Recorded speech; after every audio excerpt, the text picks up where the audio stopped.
Les 3 jours entre la mort et la résurrection de Jésus sont essentiels pour comprendre le plan de salut de Dieu. Que s'est-il exactement passé pendant ce temps? Sur une colline appelée Golgotha, le Fils de Dieu était suspendu à une croix, portant le poids des péchés du monde. Avec son dernier souffle, il prononça des mots qui ébranlèrent l'éternité, « Tout est accompli ». Immédiatement, les précieux s'assombrirent, la terre gémit, et le voile du temple se déchira en deux. Après la mort de Jésus, son corps fut placé dans un tombeau. Mais bien que son corps reposât dans le tombeau, son esprit n'était pas au repos. Il avait une mission, une conquête. Son esprit quitta son corps, non pas pour le néant, mais pour une mission divine.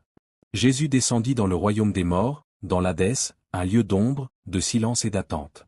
Pas l'enfer, mais le monde souterrain où les âmes de tous les morts attendaient, justes et injustes confondus. Il n'y descendit pas en victime ni en vaincu. Il y entre en roi, avec une puissance souveraine, comme la lumière dans les ténèbres. Au cœur de l'Hadès se dressaient des portes fermées, forgées dans la peur, gardées par des forces anciennes. Soudain, une lumière pour l'obscurité. Les portes tremblent, les puissances des ténèbres frémirent, les portes de bronze s'ouvrent brutalement. Les démons et les anciens geôliers crièrent de confusion. Jésus, la lumière du monde, entra dans l'Hadès, non pas comme un prisonnier, mais comme un conquérant. Le roi était venu briser les chaînes et réclamer les siens. Derrière les portes, les justes attendaient. Abraham, Moïse, David, Ruth et Ève, retenus non par un châtiment, mais par la promesse de Dieu. Ils se retrouvent dans un lieu parfois appelé le sein d'Abraham ou le paradis, séparés des méchants, mais pas encore en pleine présence de Dieu. Comme il est écrit dans une Pierre 3, 18-20, Jésus proclama d'abord sa victoire à tous les morts, justes et rebelles. Pour les fidèles, il était le Messie tant attendu, pour les méchants, il était le juste juge. Puis Satan, le trompeur, le geôlier des âmes, autrefois confiant dans sa prétendue victoire, vit le Fils de Dieu envahir son domaine. Il avait comploté pendant des siècles, mais il n'avait pas prévu ce moment. Satan se tint devant Jésus, et Jésus tonna. De la main tremblante de l'ennemi, Jésus arracha les clés de la mort et de l'Hadès.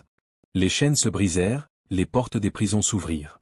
Alors, Jésus appelle les justes par leur nom, Adam et Ève, les patriarches, les prophètes, et tous ceux qui avaient cru en les promesses de Dieu.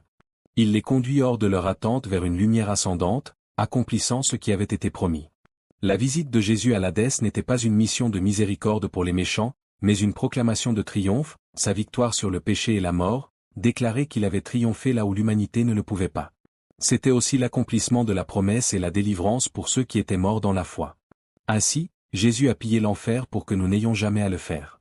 Il a brisé ses portes, lié le fort, et pillé le royaume des morts. Puis, au matin du 3e jour, son esprit revint au tombeau. Avec un souffle divin, la vie revint dans son corps. Il ressuscita d'entre les morts, la mort vaincue, l'enfer renversé, le tombeau vide et conquis. Il tient les clés, il règne sur la vie et la mort. Il est le vivant, le premier et le dernier. La victoire appartient à Jésus. Dans Matthieu 27, 52-53, nous voyons un événement étonnant. Après la résurrection de Jésus, de nombreux saints qui étaient morts furent ramenés à la vie et apparurent à d'autres. C'était un signe que Jésus avait vaincu la mort et symbolisait les prémices de la résurrection que tous les croyants connaîtront. Après 40 jours suivant sa résurrection, lorsque son temps sur terre fut achevé, Jésus fut enlevé, élevé dans la gloire, enveloppé de lumière, montant à la droite du Père, sa mission accomplie, sa victoire éternelle.